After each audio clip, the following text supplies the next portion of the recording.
माँ। माँ एक ऐसा शब्द है जिसमें ममत्व शब्द छुपा होता है। ममत्व यानी माँ की ममता, जिसका मतलब है कि माँ की ममता का कोई अंत नहीं होता। माँ को सृष्टि की जननी भी कहा जाता है। कहा जाता है कि पूरे ब्रह्मांड की उत्पत्ति माँ से ही हुई है। लेकिन कोई माँ एक क्रूर हरकत भी कर सकती है, ये सोचना भी किसी के बस की बात नहीं है, क्योंकि माँ शब्द में ही इतनी पवित्रता है।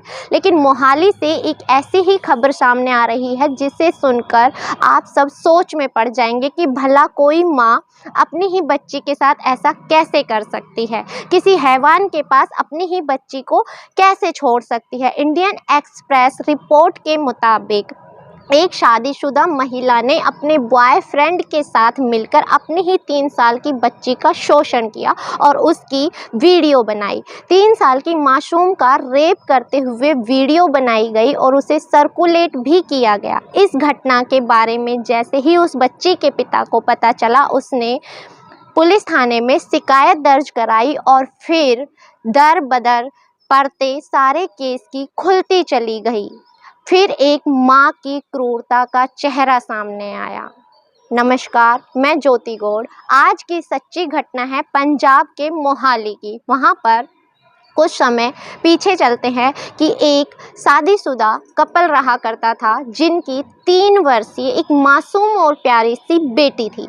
वो उनके साथ रहा करते थे। जो उनके पति थे वो विदेश में बिजनेस के सिलसिले में अक्सर आया जाया करते थे और ज़्यादातर इंडिया से बाहर ही रहते थे। इसकी वजह से उनकी बीवी और बेटी घर में अकेली रहती थी। इसकी वजह से उन्होंने घर में सीसीटीवी फुटेज लगवाए हुए थे ताकि वो अपने बच्चों पर निगरानी रख सके, 3 साल की मासूम की सुरक्षा कर सके, यहाँ तक कि अपनी पत्नी का भी ख्याल रख सके। हर एक इंसान सोचता है कि उसका घर परिवार सुरक्षित रहे, उनकी सुरक्षा करना उनका पहला कर्तव्य है।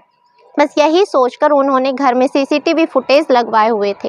ऐसे ही कुछ दिन बीतते रहते हैं। एक दिन अचानक से उनके पति सोचते हैं कि हमेशा मैं जब भी इंडिया जाता हूँ बता करके जाता हूँ, आज क्यों ना मैं अचानक से इंडिया जाऊँ और मेरी बेटी और अपनी पत्नी को सरप्राइज़ दूँ।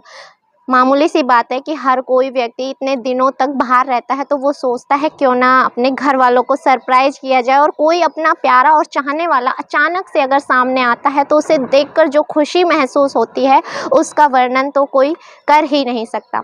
ऐसा मन में विचार करके वो व्यक्ति इंडिया वापस आ जाते हैं। इंडिया में जैसे ही वापस अपने घर आते हैं, घर में आते ही वो देखते हैं कि उनके घर में एक शख्स मौजूद है जिसका नाम रणजीत सिंह होता है, जिसकी उम्र तकरीबन 30 वर्ष के आसपास होती है। वो अपनी पत्नी से पूछते हैं कि मैंने तो इन्हें नहीं पहचाना, ये कौन है, हमारे रिश्तेदार तो नहीं लगते, मैंने पहले इन्हें कभी देखा भी नहीं। तो पत्नी बताती है कि ये उनके बचपन का दोस्त है, चाइल्डहुड फ्रेंड, और ये उनकी बेटी से बहुत प्रेम करता है, उससे बहुत प्यार करता है, उसके साथ थोड़ा बहुत खेलने कूदने के लिए ये यहाँ पर आता जाता रहता है। पति कहता है चलो ठीक है, ऐसा है तो। ऐसे ही बस वो बातें चलती रहती हैं और वक्त दिन पर दिन बीतता जाता है। ऐसे ही वो वापस दोबारा से विदेश चले जाते हैं। विदेश में रहने के बाद अब बात रही होगी दिसंबर जनवरी के आसपास की। अचानक उनके जो घर के सीसीटीवी फुटेज होते हैं वो कभी बंद हो जाते हैं, कभी चालू हो जाते हैं। वो वहीं बैठकर उन्हें मॉनिटरिंग किया करते थे, घर पर नज़र रखा करते थे कि आखिर घर में सब कुछ ठीक तो है। अब वो सोचते हैं कि अगर कैमरे ख़राब हो गए हैं तो वो परमानेंट ख़राब होने चाहिए। ये क्या कभी सही हो जाते हैं, कभी ख़राब हो जाते हैं, आखिर मामला क्या है। कुछ मन में एक शक होता है। कहते हैं जब शक होता है तो शक धीरे धीरे बढ़ता जाता है। ऐसे ही अचानक वो एक दिन क्या करते हैं कि इंडिया वापस से बिना बताए आते हैं। उनके पास एक मास्टर की यानी डुप्लीकेट की अपने घर की होती है। वो बिना बताए आ जाते हैं और आकर के अपने दरवाजे का लॉक खोलते हैं और अपने घर में दाखिल हो जाते हैं। घर में जैसे ही वो दाखिल होते हैं, घर में दाखिल होते ही अपने ही बेडरूम में किसी और पुरुष के साथ अपनी बीवी को गलत अवस्था में देख लेते हैं। देखने के बाद हर पति का आम सी बात है कि खून खोलेगा ही। वो देख कर के चौंक जाते हैं कि ये वही व्यक्ति है जिसे वो अपने बचपन का दोस्त बता रही थी। अब दोनों में वाद विवाद शुरू होता है, दोनों में हाथापाई होने लगती है। अब रणजीत उसे धमकी देता है क्योंकि जो रणजीत था उसने उसकी पत्नी को भी अपनी पहचान एक पुलिस अफसर के रूप में बताई थी। उसने सोशल मीडिया पर काफ़ी अपनी फोटेज और वीडियो अपलोड किए हुए थे जिसमें उसने पुलिस की वर्दी पहनी हुई थी, साथ ही साथ उसके हाथ में वीपीएन यानी गन वगैरह भी थी। उसे देखकर आमतौर पर लगता था कि हाँ वो कोई पुलिस का अधिकारी होगा। इसी झूठ पर वो रिश्ता कायम करता है उसकी पत्नी के साथ। अब वो यही धौंस जमाता है उसके पति के ऊपर, कहता है कि मैं एक पुलिस अधिकारी हूँ और तुम अगर मेरे खिलाफ जाओगे तो मैं तुम्हारे खिलाफ कार्रवाई करूँगा, यहाँ तक कि मैं तुम्हें किसी झूठे इल्ज़ाम में भी फंसा दूँगा। अब पति डर जाता है, सोचता है कि ऐसे मामले में क्या करना, जब मेरा ही सिक्का खोटा है तो मैं क्या ही कर सकता हूँ। अंततः मामला वहीं पर शांत हो जाता है और वो उस चीज़ को वहीं पर भूल जाते हैं। रणजीत उसे धमकी दे करके चला जाता है। धमकी देने के बाद चला जाता है। थोड़ा सा समय बीतता है, वो व्यक्ति अपने घर के कमरे में बैठा होता है और अचानक से उसके हाथ उसकी बीवी का मोबाइल लगता है।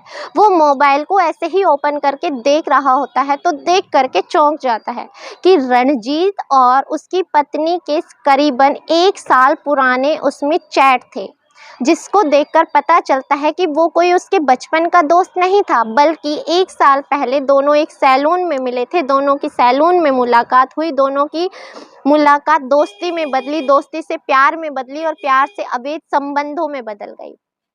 अब ये चीज़ें पता चलने के बाद उसे उन्हीं मैसेजेस के थ्रू पता चलता है कि कुछ वीडियोस की बात भी हो रही है, जिसका हंस-हंस कर मजाक उड़ाया जा रहा है, जैसे किसी मनोरंजन के तहत उस बात को बोला जाए। अब वो जिज्ञासावश अपनी पत्नी के मोबाइल की गैलरी देखते हैं।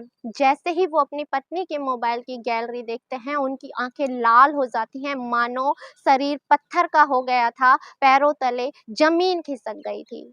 ज़मीन खिसकना लाज़मी था क्योंकि वीडियो उनकी मासूम 3 साल की बच्ची के थे, जिसमें उसका शोषण किया जा रहा था और ये सब करने वाला कोई और नहीं, वही रणजीत था। अब पिता ये चीज़ बर्दाश्त नहीं कर पाते, उसमें उसकी पत्नी के मोबाइल में ही ऐसी शर्मनाक घटना को रिकॉर्ड किया गया था और ज़ोर-ज़ोर से हँसते हुए उसकी पत्नी की आवाज़ें भी उसमें रिकॉर्ड हो गई थी। शर्मनाक बात तो ये थी कि दोनों को कोई फ़र्क नहीं पड़ रहा था, उस मासूम को एक खिलौना समझा जा रहा था, अपने मनोरंजन का मात्र एक ज़रिया समझा जा रहा था।